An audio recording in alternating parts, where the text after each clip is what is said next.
পরগনার জীবনতলা থানার অন্তর্গত চিন্তার মোড় এলাকা তীব্র উত্তেজনার সৃষ্টি হয়। শওকত মোল্লা ও তার অনুগামীদের বিরুদ্ধে ক্ষোভ উগরে দিয়ে পথ অবরোধে সামিল হন কয়েকশো গ্রামবাসী। দীর্ঘদিনের অত্যাচার, দুর্নীতি ও সন্ত্রাসের অভিযোগ তুলে সরব হন স্থানীয় মানুষেরা।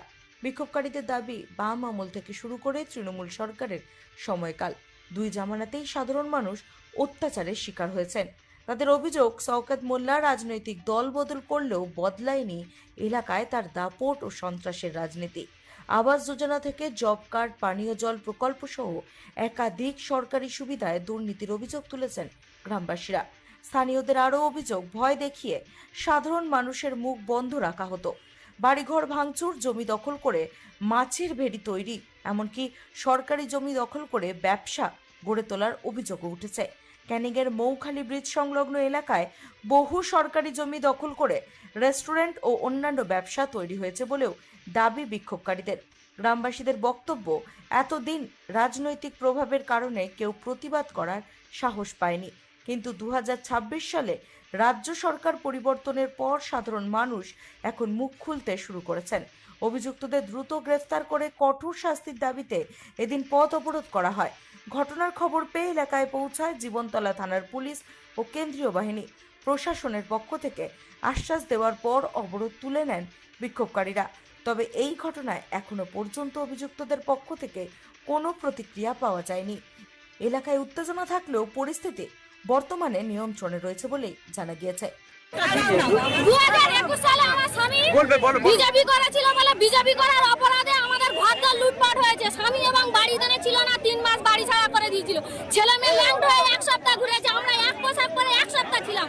আমাদের খাওয়া দুপুরে জোটেনি। রাত্রে করে যখন লোক ভাত দিয়ে যেত তাদের হুমকি দিত যে তোমরা ভাত দিতে যাচ্ছ, কোলা পাতা কেটে আমরা ভাত খেয়েছি রাত্রে করে, বলে তোমরা আমার বাড়ি ভাত দিতে যাচ্ছ, তোমাদের ঘরদোর লুটপাট করবো। আমাদের উপর এরকম অত্যাচার করেছে চন্দ্রশেখর, কষ্ট হালদার এবং রমেশ মন্ডল, লিটন মন্ডল।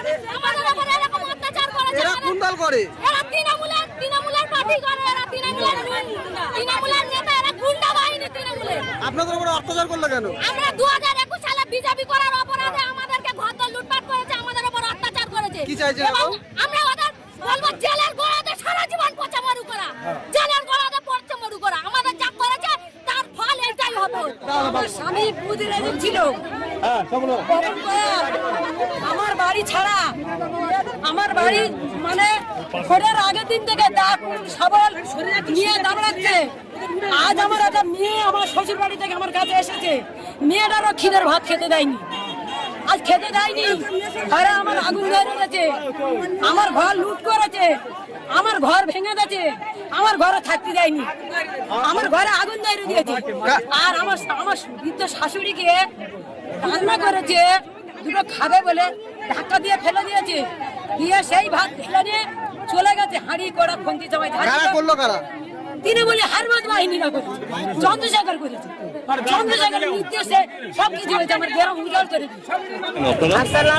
আমার অসহায় হয়ে করলে অসহায় আমাদের যা আছে ঘর বাড়িতে যেতে লুটপাট করে ঘর করে কারা লুটপাট করলো? ওই চন্দ্রশেখর, গোষ্ঠ, নিখিল, রমেশ। কোন দল করে এরা? ওরা করে, ছয়দিন করে, ছবি করে। কোন দল করে এরা? ওরা তৃণমূল করে। বাড়ি থাকতে চায় না। আমার ছেলে আজকে 5 বছর যে আল্লাহ বলে আছে, আমার ছেলে ছোট ছেলে, আর আমাদের কারোর বাড়ি যেতে দেয় না। যেখানে যাবো ওই গোষ্ঠীর বউ যে নেতা, সে বলবে এই ওখানে আসতে দিবি, এই ওখানে বসতে দিবি, এই ওর বাড়ি জায়গা দিবি। আমার রাস্তায় নেমে ঘুরি। আমরা আজ 5 বছর। কেন আপনাদের উপর এত অত্যাচার হচ্ছে কেন? আমরা বিজেপি করে আমাদের ভোট দিতে দেয়নি, আমরা ভোট দিইনি, তবে জোর করে আমাদের অত্যাচার করে। এই সময়